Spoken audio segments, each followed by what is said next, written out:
How do I know if my SaaS or app idea will actually work?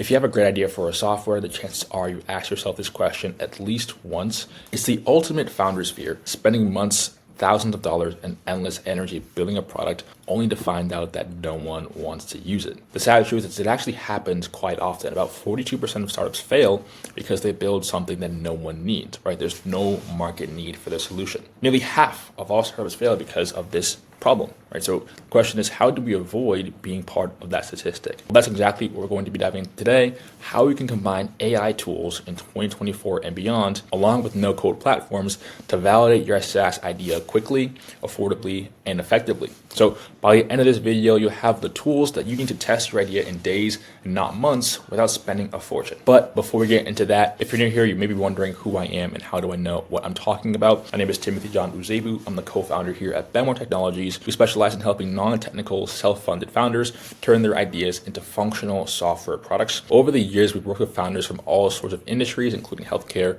real estate, marketing, logistics, you name it. And the apps that we have built have gone on to raise funding from investors, bring in millions in revenue, partner with companies like Microsoft, JP Morgan, and more, and serve tens of thousands of users around the world, including companies like the New York Times, Toronto Raptors, and Google. So safe to say we know a thing or two about building software applications for non-technical founders. So jumping into it, the harsh truth is that most first-time founders end up skipping validation entirely, right? They get way too emotional, they fall in love with their idea, and they start building immediately, assuming people will want to use their software. But in reality, the idea doesn't actually matter. What matters is execution. Your success won't come from having the next big thing. It'll come from proving there's a demand for your product and executing better than anyone else. But again, the good thing is that in 2024 and beyond, with AI and no-code tools, validating your idea has never been easier. Let's go ahead and jump straight in. So step one is creating a landing page, right? One of the first steps you can use to validate your idea is to create a landing page, right? You're not going to build the entire product straight away. What you want to do is just test if people are interested in the idea. You want to validate top of funnel of the idea and the messaging, right? So how that works is you want to go ahead and find your core value proposition, right? What problem does your app solve? Make it clear, make it concise, make it understandable.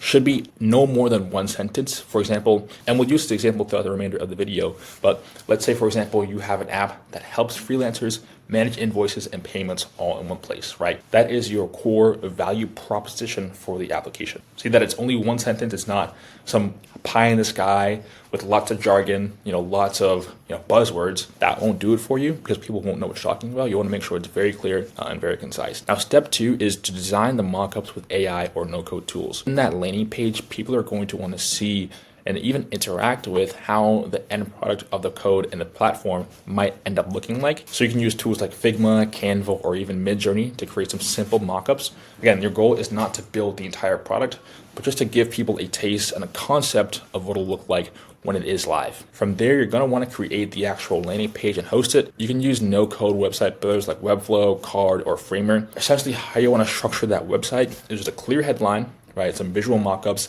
and then a call to action, like sign up now, get started, join the wait list, whatever the case may be, right? You want to keep it very simple, very concise, because people are not going to want to scroll a lot. They're not going to want to have to really invest time into understanding your idea, right? If they can't get it within that first 3 or 4 seconds, they're probably not going to interact. But of course, what good would a landing page be if we weren't able to track the analytics? That's where some of these marketing tech and analytics tech softwares come into play. You can use things like Google Analytics or Hotjar to track clicks, scroll behavior, and conversions on a landing page. Now, as founders, one of the biggest things that we get caught up in is trying to do whatever we can to stay within the sandpit and not have to leave our safe space of building, and really having interactions with customers in the market, right? That's because while we're building, it's safe, right? Nobody can tell us that our idea is no good. They can't tell us that it has XYZ holes in it, but we need to really grow up and really lean into failure, especially as early and as quickly as we possibly can. So how we can do that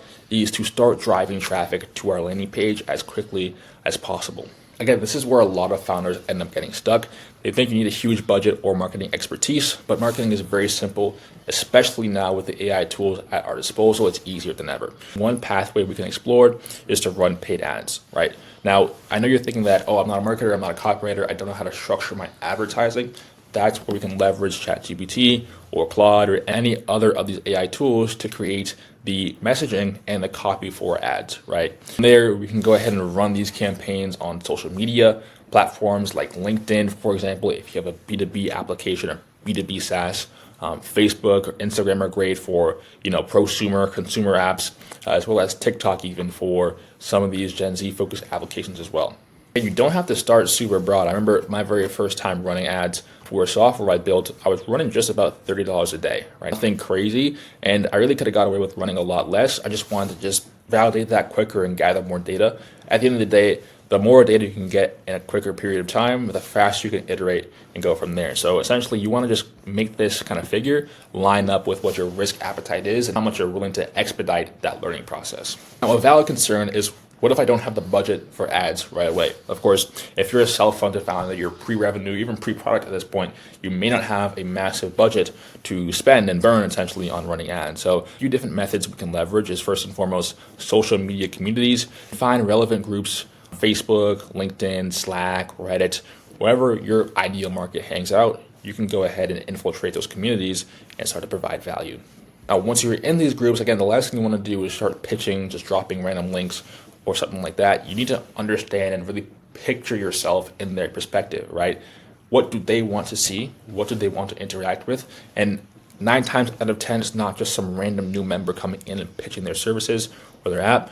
You should start by establishing yourself as a trustworthy individual, right? Creating connections and really providing value to the marketplace so you're able to leverage that goodwill that you've created to be able to get what you want in return. Now, in a similar vein, right, you can tap into your own personal networks. Of course, it's the exact same thing as doing this on LinkedIn or Reddit or Slack communities. However, these are people that you already know. Maybe they're a connection of yours directly or a friend of a friend or a colleague of a colleague. These are individuals who should, on the surface, be more receptive to hearing what you have to say. There's kind of a dual-edged sword with this, right? On one hand, people are going to be more receptive to having conversations, but they may not give you as harsh or as real feedback as you need in this stage because they're worried about damaging the relationships. So you want to make sure that you're going in this with an open mind and letting people know that there's no hard feelings, or you want to just be as honest as possible so that you're able to iterate with the most accurate feedback as you possibly can. Now, if you're sitting here thinking, I don't have any connections, I can't find any communities online, what you can do is become a thought leader in the space that you're looking to break into. So, for example, if we're keeping it consistent with our idea to create an invoicing app for freelancers, then we should start publishing articles about some of the common issues that freelancers face, such as clients not paying on time, credit card processing fees. These are the sorts of things that individuals in that space might face, and then you can offer them free resources to really help alleviate those issues in exchange for their email, their phone number, or just a conversation, right? People love to exchange value for what they perceive is worth it. On the other hand, if you don't want to invest all that time becoming a thought leader yourself, you can reach out to micro-influencers or niche creators who already have that audience that you can tap into. For example, if you think they experience the issue that your application is aiming to solve, what you can go ahead and do is start a conversation and perhaps get them on as an advisor, get them in even on an affiliate deal, or just give them free access to be able to, get an early use of the software and start giving you real feedback. In tech, we would call this a design partner because they're one of your early adopters who are going to help you along the way to make sure that your application is designed appropriately to really hit the needs of your target market. Another great platform you can leverage is Product Hunt, right? What Product Hunt is, if you don't know, you can go ahead and post your startup, your app idea on launch day, and really just have people engage with it and drive traffic and drive conversions so that you get higher up on the ranks as the product of the day. And that gives you a ton of exposure. A lot of other founders will be on that side as well, interacting with your startup, giving you validation and giving you feedback for what you need to do differently. Finally, if all else fails, you can always rely on cold outreach. Right, you can always go ahead and find strangers on the internet in real life, wherever they may be. A caveat to this is you don't want to go about it the wrong way. The last thing you want to do is start spamming people, really come off as someone who's trying to extract value from that interaction. How you should do it is by creating value by offering either services, free resources, free value, really helping them and understanding where they're coming from before you start pitching pitching everything that you have to offer to them. Leveraging tools like Apollo to scrape lead information, if that's a B2B sort of service, or other platforms to get consumer information, and then leveraging tools like instantly.ai to send emails, to really target and segment your list to be able to hit them with a compelling message that provides value, but gives you the opportunity to get the feedback you're looking for. If you're sitting here thinking that cold outreach does not work in 2024, I promise you it does. Last software that I had built, I actually leveraged pulling leads straight off Google Maps, was able to have conversations with multiple dozens of individuals within my target market for free, right? So it just takes a little bit of time, takes a little bit of creativity, but it absolutely still does work in 2024. Now that we've generated this traffic, this buzz, we need to be very scientific about how we measure that interest and keep this extremely objective, right? So how we can go ahead and do this is tracking clicks and signups. So for example, if we have our landing page up, we can track how many people click sign up. We've already integrated pre-sales into the landing page or into our conversations, and people are pre-signing up for the application. Or even if that's not feasible, just doing letters of intent. What a letter of intent is, we talked about in our latest videos ago, somewhere along the screen here to click the link and view that video. But essentially, you'll be able to quantify and essentially push the envelope to see exactly how big of a pain it is we're looking to solve, because people really are suffering with the problem that our app is positioned to solve. 9 times out of 10, they're very receptive to even prepay for a solution that has not been built yet. It gives you a lot of confidence going forward to know that you're actually in the right direction with your application. Now, of course, we love to talk about and bring up real world examples. One of the most famous cases is Dropbox, right? So if you don't know already, Dropbox's story is legendary in the tech world. Before they launched their product, they created a very simple explainer video that you see here explaining how their platform would work. The results were pretty crazy, over 75,000 signups overnight, which gave them all the validation they needed to move forward and secure their initial funding. What we're trying to do is replicate this strategy with our own landing page, no code and AI tools in 2024. So now that we've had our conversations, we were measuring the data, the next step is to iterate based on the feedback.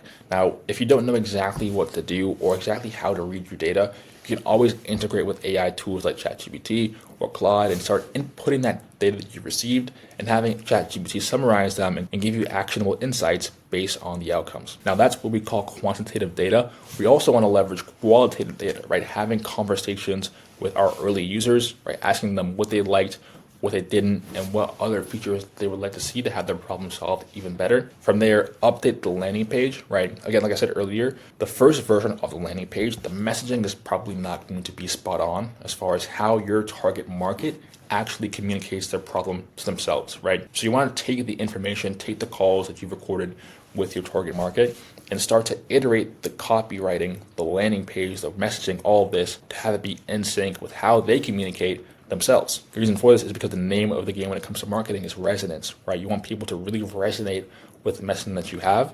That way there's no question as to what value they will receive with the application. They see it right there in front of them, staring them right in the face. And then from there, of course, you want to always be extending your testing. Think about a different way to test and quantify your results, that you're always iterating and pushing the ball forward as you continue to progress. At the end of the day, validating your idea doesn't have to be complicated or expensive or even very time consuming, right? With AI and no-code platforms in 2024, you can test and validate your idea very quickly by collecting real world data and moving forward with confidence, right? So the question is, what are you waiting for, right? If you have any questions for how you can actually implement some strategies, again, I've done a lot of these strategies myself, right? So feel free to leave them down below in the comments. Check out some of our other videos. And if you want to speak with our team about some question that you have regarding the actual development of your application, feel free to book a call by going down to the description and clicking the link there.